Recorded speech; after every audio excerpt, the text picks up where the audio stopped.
Assalamualaikum warahmatullahi wabarakatuh. Bismillahirrahmanirrahim. Alhamdulillah wa syukurillah.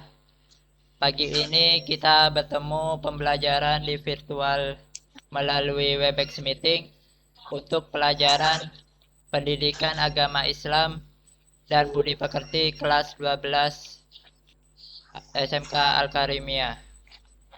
Yang saya hormati Bapak Fawaid Zaini selaku guru pelajaran Pendidikan Agama Islam dan Budi Pekerti kelas 12 SMK Al-Karimiyah. Selanjutnya dipersilahkan kepada Bapak Fawaid untuk menyampaikan materinya. Oke, materi saya bisa tampak ya. Saya sudah kirim materi terusan ke Pak Mamat. Pak Mamat.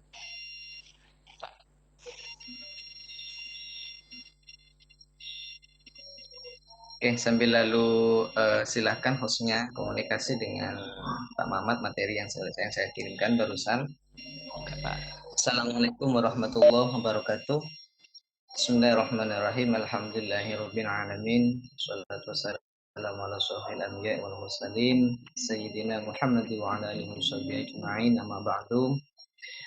Sekalian, pada pagi hari ini, 4 hari Jumat, materi kita adalah pendidikan agama Islam dan budi pekerti. Untuk materi kali ini adalah materi kita yang sangat urgen saya rasa untuk kita ketahui bersama, karena diakui atau tidak bahwa kita sebagai manusia hidup di dunia ini yang menjadi indikator baik dan menjadi standar itu baik adalah mempunyai perilaku yang terpuji atau akhlak. Akhlak ini menjadi penting untuk dipunyai oleh setiap manusia, terlepas dari agama apapun misalnya. Tapi kalau Islam punya standar-standar tertentu bagaimana cara kita berakhlakul karimah yang baik. Rasulullah menjadi suri teladan kita. Apalagi Rasulullah diutus ke bumi ini, diantaranya adalah menyempurnakan akhlak. Innama bu'istu liutammima makarimal akhlak. Jika saja Rasulullah menjadi Rasul, menjadi Nabi, di antara misi utamanya adalah memperbaiki akhlak, berarti akhlak ini menjadi indikator yang baik yang harus dipunyai oleh manusia sebagai bentuk pengabdian diri kepada Tuhan, kepada Allah, dan sebagai penghargaan diri bahwa Nabi Muhammad adalah sebagai Rasul kita. Nah, akhlak terpuji yang dimaksud dalam hal ini ada beberapa kompetensi yang mungkin kita akan dapatkan. Di antaranya ada standar kompetensi kita dan adalah membiasakan perilaku terpuji, sehingga harapannya nanti siswa dapat menjelaskan pengertian adil, ridho, amal soleh, serta contoh perilaku adil, ridho, dan amal soleh, serta membiasakan perilaku adil, ridho, dan amal soleh dalam kehidupan saya. Oleh karena itu, ya, materinya sudah tampak ya. Ya, silakan di next untuk materi di file berikutnya. Ya, itu kompetisi kita, itu tadarus kita, artinya apa? Itu menjadi dasar kita untuk bagaimana seharusnya mempunyai akhlakul karimah yang baik. Kira-kira bisa nggak di antara siswa yang bisa mendengarkan suara saya membacakan ayat ini? Saya minta satu orang siswa untuk membacakan ayat ini.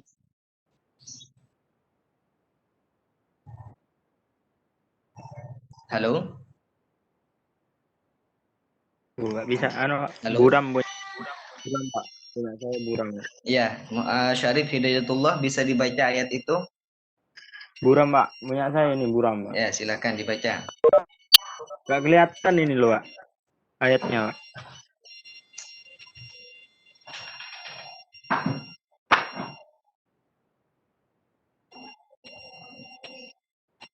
Di mana? Syarif Hidayatullah, tolong dibaca ayat itu. Masih nggak kelihatan ini, Pak. Punya saya ini jaringan masih Nggak Pak, kedengeran ya patah-patah. ke saya ya. Jaringan punya saya ini patah-patah, Pak.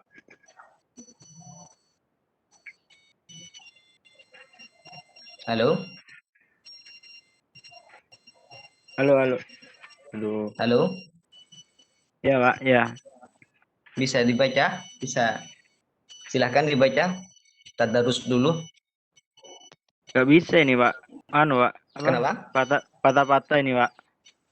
Patah-patah.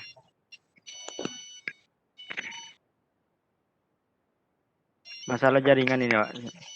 Barangkali ada siswa yang lain yang bisa membaca tadarus dulu pada pagi hari ini tentang ayat yang berkaitan dengan tema kita pada hari ini. Selain Syarif Hidayatullah.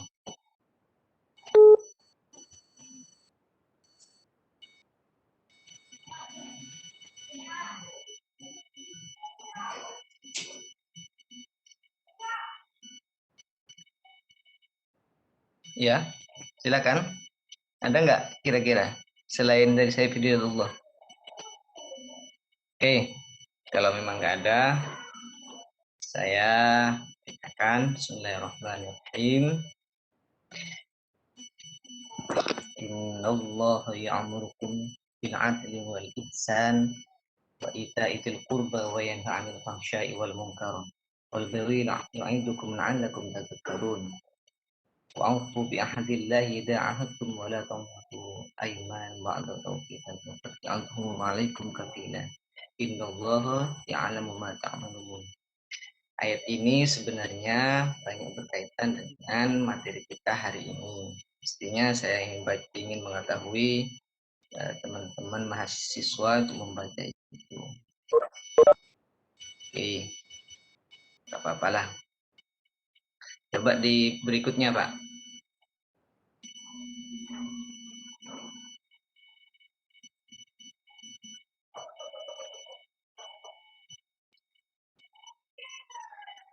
Di akhlak dalam Islam berikutnya.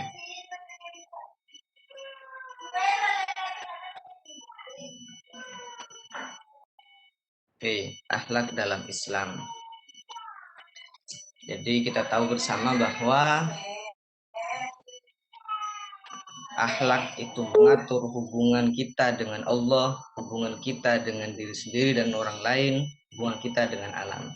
Di antara bentuk akhlak terhadap Allah Subhanahu wa taala, mensucikan dan memuji Allah Subhanahu wa taala, bertawakal kepada Allah Subhanahu wa taala, berbaik sangka kepada Allah Subhanahu wa taala. Artinya apa? Bahwa akhlak kita kepada Allah selaku Allah yang menciptakan kita, maka di antaranya adalah kita selalu berbaik sangka kepada Allah. Kalau kita lihat, kalau kita perhatikan akhir-akhir ini, banyak di antara kita yang selalu berburuk sangka kepada Allah. Selalu ada dalam pikiran kita bahwa Allah tidak adil, bahwa Allah tidak sayang kepada umatnya. Seperti itu. Seperti misalnya hari ini hampir sudah 1 tahun kita diuji oleh Allah dengan penyakit namanya pandemi COVID-19. Seakan-akan kita tidak bisa menerima adanya ujian ini, adanya penyakit ini tidak kita terima seakan-akan.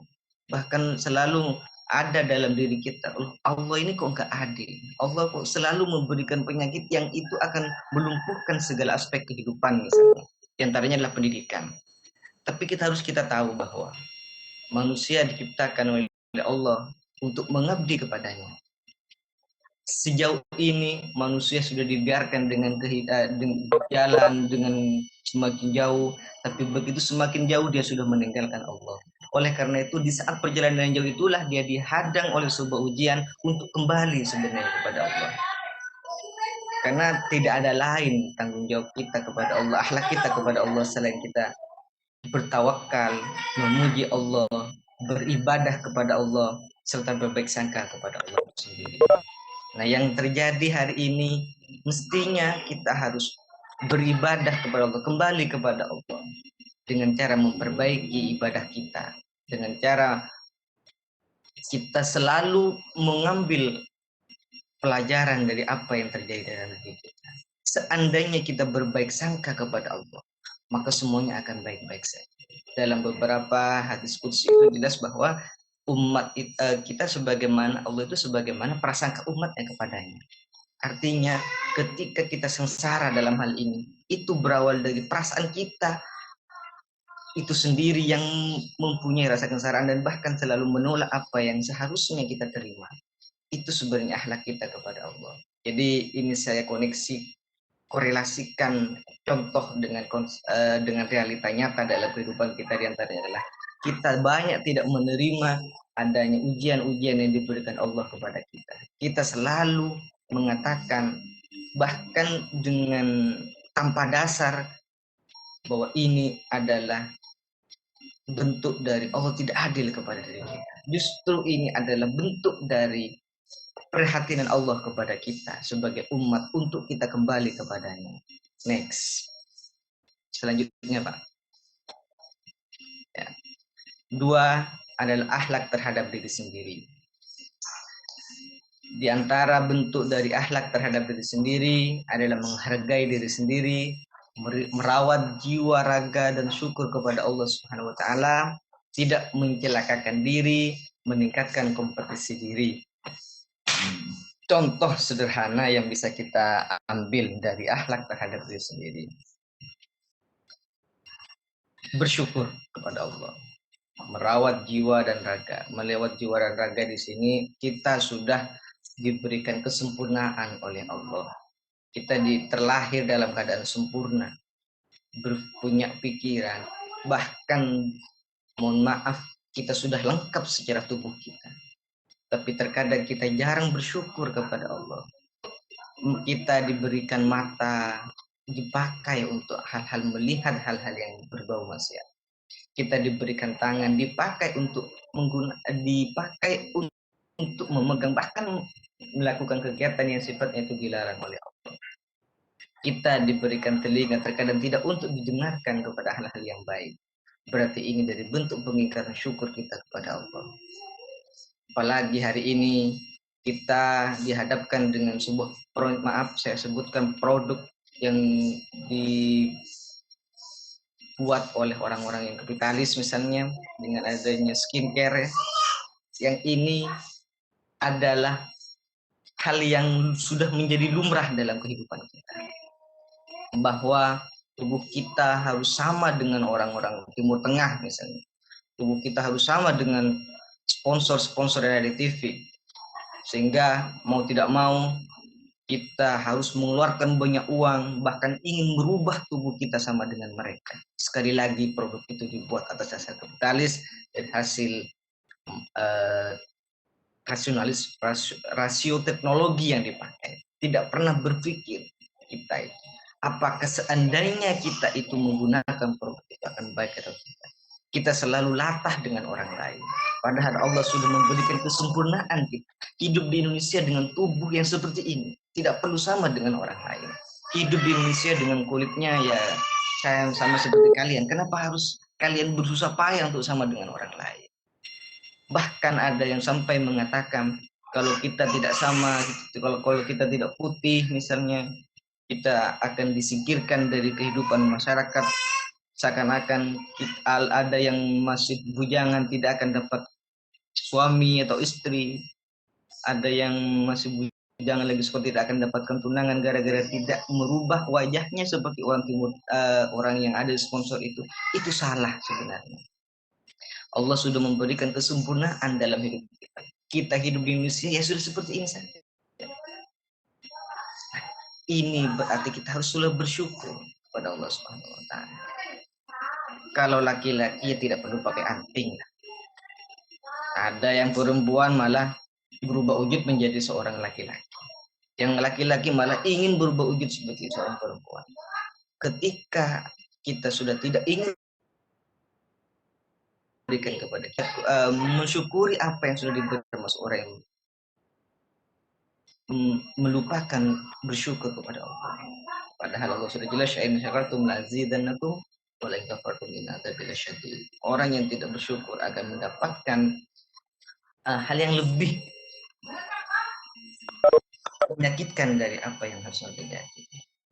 Oleh karena itu harapan saya, mari kita selalu bersyukur, karena bersyukur akan ditambah oleh Allah. Serta meningkatkan kompetisi diri, berarti kita harus sekolah, terus belajar. Karena kita tahu bahwa kita punya potensi dalam diri kita yang harus kita tingkatkan. Oleh karena itu, cara meningkatkan potensi berarti kita harus selalu belajar kepada Allah, belajar kepada guru, belajar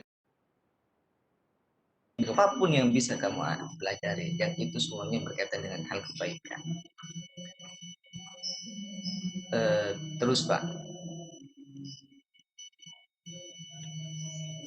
yang ketiga, akhlak terhadap sesama manusia. Di antaranya adalah akhlak kepada orang tua. Titik tekan saya di sini sebenarnya, memelihara keridhaan orang tua, menaati, melayani dan berbakti kepada orang tua, memelihara etika pergaulan seperti merendahkan diri dan berkata lemah lembut kepada orang tua. Ini yang harus kita tekankan di sini kepada anak sekalian sebagai siswa SMK Al-Karimiyah, bahwa kamu lahir dari orang tua. Berkat karena orang tua lah kamu bisa lahir. Maka oleh karena itu, ridwallahi fi ridal walidain. Allah itu akan meridai kita, hidup kita, perjalanan kita, segala tindak tanduk kita, jika orang tua itu meridai terhadap apa yang akan kita lakukan. Intinya apa? Bahwa kita sebagai manusia wajib hukumnya meminta ridha kepada orang tua. Allah tidak akan memberikan keridhaan kepada diri kita jika orang tua menghalangi. Banyak contoh-contoh yang bisa kita ambil dari sejarah-sejarah sebelumnya tentang bagaimana orang tidak bisa baca syahadat misalnya karena dia durhaka kepada orang tua. Misalnya contohnya lagi, kalian mau melanjutkan kuliah misalnya. Jika orang tuanya kamu sudah melarang, jangan di situ, nah itu tidak baik sebagainya. Kamu tidak perlu memaksakan. Minta ridha. Yang enak di mana? Yang enak di mana, Bapak? Apalagi terkait dengan kalian, mungkin ada yang tidak mau kuliah, langsung mau ke KUA misalnya. Orang tua sudah menyediakan calon untuk kalian pilih, tapi kalian menentang terhadap orang tua. Kalian menghilangkan keridhaan orang tua dalam hubungan kamu dengan calon suamimu misalnya nanti. Berarti itu sudah bentuk dari akhlak yang tidak baik kepada orang tua. Melayani, berbakti kepada orang tua, itu juga penting untuk kita lakukan. Apapun yang diperintahkan oleh orang tua kepada kita, senyampang itu tidak menyuruh kepada hal kemungkaran, itu wajib kita itu membantu, wajib kita untuk melayani. Pada saatnya orang tua itu meminta bantuan kepada diri kita, misalnya, nak tolong ambilkan baju, kadang kita bilang, masa ngambil baju nggak bisa. Bahkan itu bentuk dari pengingkaran terhadap akhlak yang tidak baik kepada orang tua. Kita harus tunduk kepada orang tua, apapun yang diperintahkan, karena ridho itu dari orang tua menjadi pembuka kunci ridho Allah kepada kita. Serta seperti merendahkan diri dan berkata lemah lembut kepada orang tua. Akhir-akhir ini banyak orang yang sudah tidak bisa berbicara yang baik kepada orang tua, selalu berbicara dengan cara yang keras misalnya. Bahkan orang tua dianggap temannya sendiri. Apalagi orang Madura misalnya, Madura itu punya tingkatan bahasa. Jadi kepada orang tua menggunakan bahasa tingkatan apa. Terkadang bahkan yang sering terjadi. Maaf mengganggu Ya. Pak. Mohon kameranya diaktifkan Pak, karena waktu di record tidak tampil wajah Pak. Oh iya, mohon maaf Pak. Ya. Silakan Pak, dilanjutkan. Sudah bisa ya?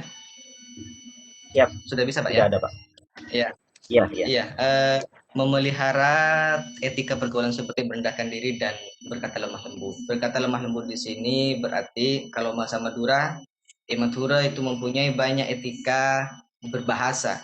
Bagaimana kita berbahasa kepada orang tua, bagaimana kita berbahasa kepada teman, bagaimana kita berbahasa kepada yang lebih mudah daripada kita.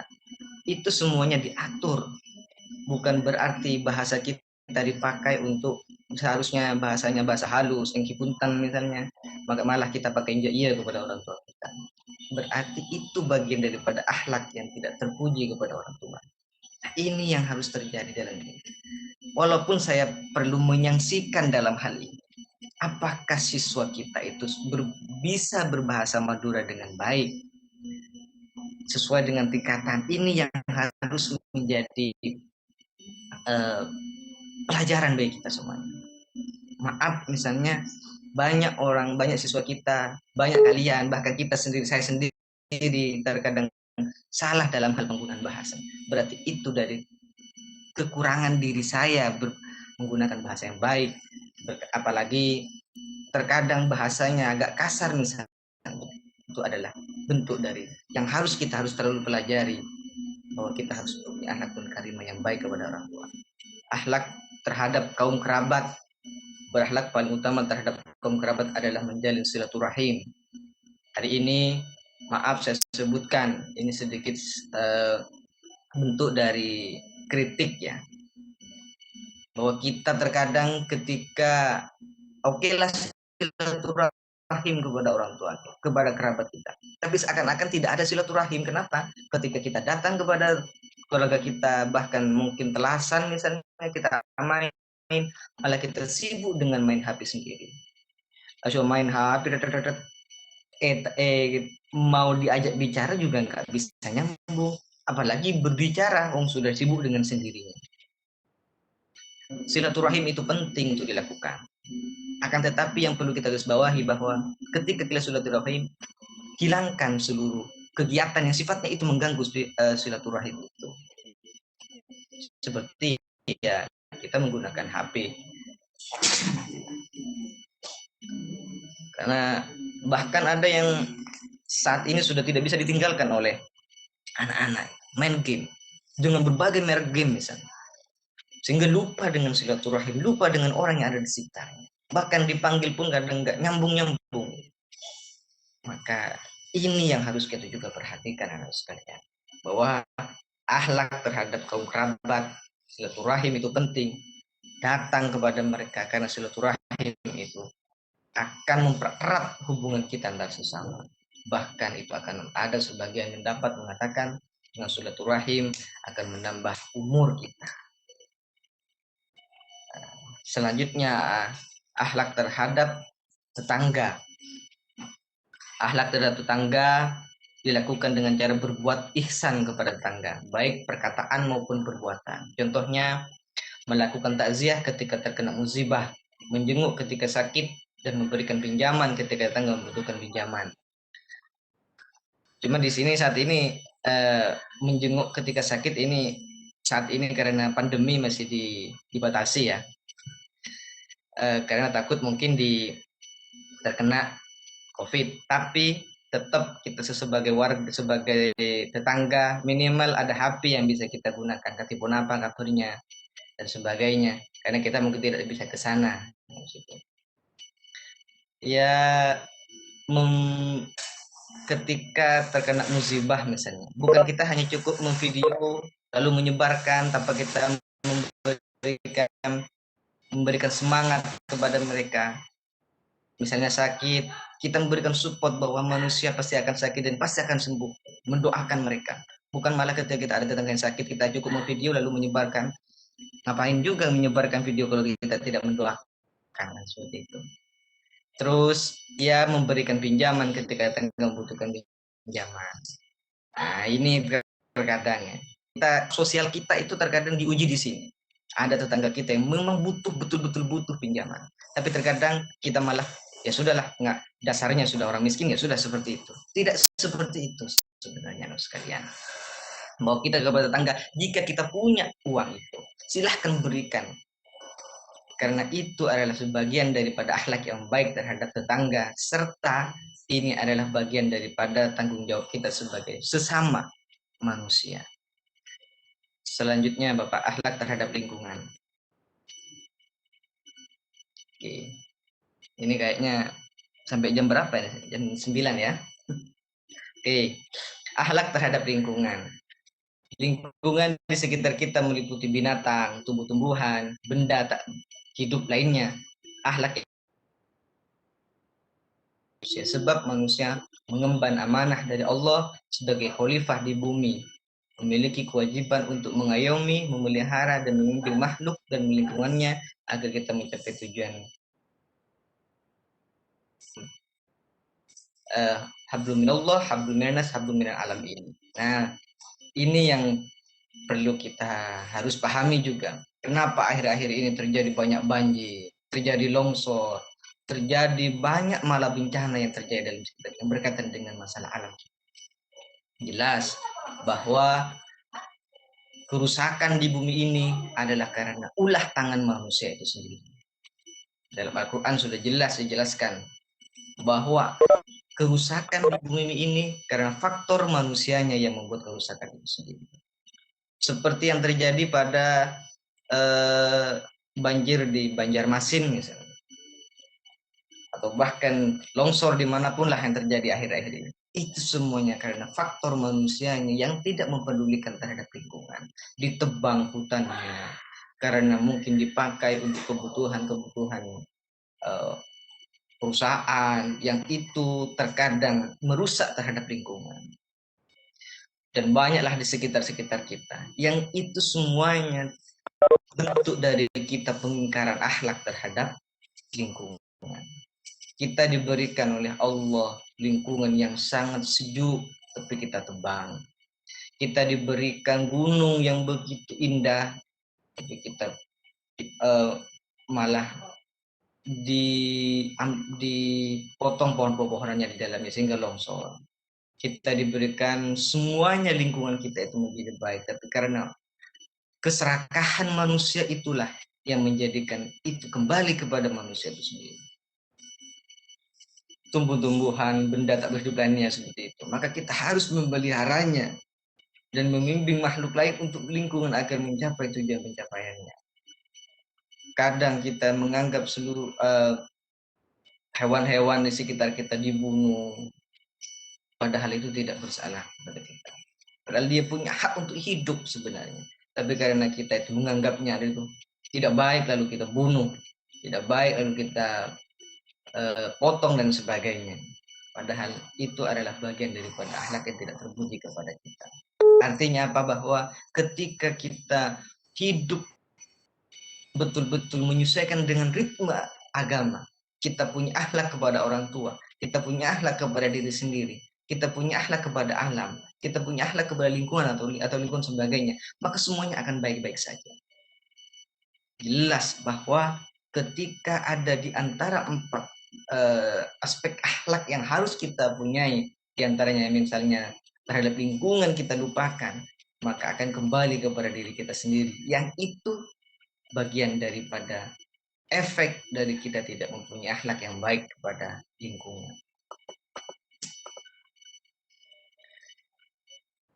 Itu bentuk tanggung jawab kita kepada alam terkait dengan akhlak kita kepada alam.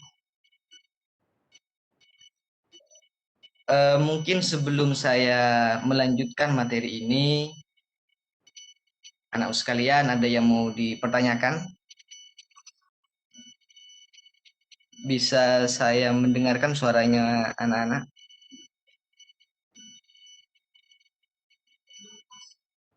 Halo? Ya, Pak. Ya, silakan barangkali ada yang mau dipertanyakan. Untuk yang akhlak terhadap orang tua, Pak. Kenapa? Untuk akhlak orang tua Iya, yang ditanyakan apanya? kan kalau kita dijodohkan sama orang tua gitu ya, Pak. Tapi kita nggak mau. Hukumnya gimana ya, Pak? Oh ya, oke. Terima kasih. Dalam fikih itu misalnya perempuan itu yang masih paraben istilahnya terus akan dijodohkan oleh orang tua. Tapi yang perlu kita garis bawahi di sini bahwa orang tua itu menyediakan calon kepada si orang tersebut. Misalnya ada 1, 2, 3, 4 orang. Ini loh nak, orangnya baik-baik semuanya. Nah, biar di dalam rumah tangga terjadi demokrasi misalnya, maka anak boleh memilih di antara pilihan-pilihan itu. Bukan berarti orang tua memaksakan kehendaknya terhadap anak itu sendiri, sementara anak tidak dipunyai kesempatan untuk memilih. Jadi ini yang terkadang salah kaprah di masyarakat. Kadang orang tua memaksakan kehendaknya, kamu harus ini, sementara anaknya tidak mau. Pada akhirnya apa? Ya tidak menjadi keluarga yang sakinah mawaddah warahmah. Karena apa? Karena faktor dipaksakan. Fikih itu bukan berarti langsung ini loh anak ini harus ini, enggak. Menyediakan orang baik. Enggak, anaknya yang menentukan siapa yang akan dipilih. Orang tua punya hak untuk menyediakan calon-calon yang baik kepada anak. Tentu pilihan orang tua adalah pilihan yang baik untuk kamu. Tapi yang paling baik adalah bangun komunikasi yang baik dengan orang tuamu. Bahwa ini adalah calonmu yang baik. Apa alasannya? Bukan berarti kita langsung menolak terhadap orang tua. Bahkan kita karena kita mungkin tidak sama dengan keinginan orang tua, lalu kita berkata kasar kepada orang tua. Tidak seperti itu. Walaupun kita kadang tidak bisa lagi, maka menggunakanlah kata-kata yang baik kepada orang tuamu. Karena orang tuamu pasti akan terbuka dengan dirimu, karena yang menjalani itu adalah dirimu sendiri. Jadi jangan sekali lagi kita adalah punya akhlak yang tidak baik kepada orang tua. Terkadang keinginan kita tidak sama dengan orang tua kita, itu karena kita tidak dibangun komunikasi kepada orang tuanya. Bukan berarti ketika kita ingin A, orang tua ingin B, silahkan komunikasikan kepada orang tua. Apa alasan kamu memilih B? Apa alasan kamu memilih A? Apa alasan orang tua memilih A? Apa alasan orang tua memilih B? Nah, jangan langsung kamu itu pokoknya apa kata saya. Jangan di situ. Kamu punya etika dan akhlak yang baik kepada orang tuamu. Silahkan komunikasi yang baik kepada orang tuamu. Bu, Pak misalnya. Saya ingin ini. Saya ingin itu. Alasannya sudah ini. Mohon tanggapannya Bapak. Nyona pamangkina pancingan, nyona pamangkina pancingan ibu, nyona pamangkina pancingan Pak, misalnya Bapak atau bahkan Ibu sebagainya. Ini komunikasi yang harus dijalin yang baik, dijalin dari anak kepada orang tuanya. Jika sudah terjalin komunikasi yang baik antara anak kepada orang tuanya, insya Allah orang tuanya akan memberikan yang terbaik bagimu dan baik untuk orang tuamu, serta terutama orang yang berkaitan masalah jodoh misalnya, maka kamu punya standar yang antaranya lah cari yang paling baik agamanya. Insya Allah kalau sudah baik agamanya, maka akan baik seluruhnya.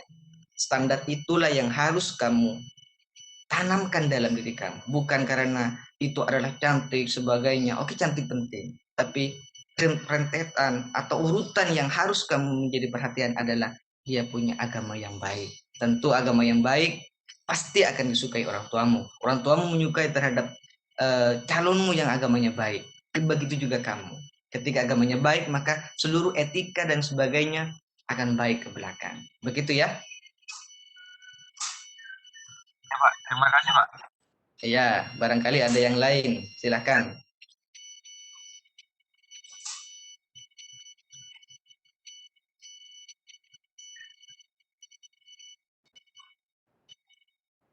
Ini berapa orang yang masuk? Barangkali ada yang lain sebelum saya melanjutkan materi kita hari ini.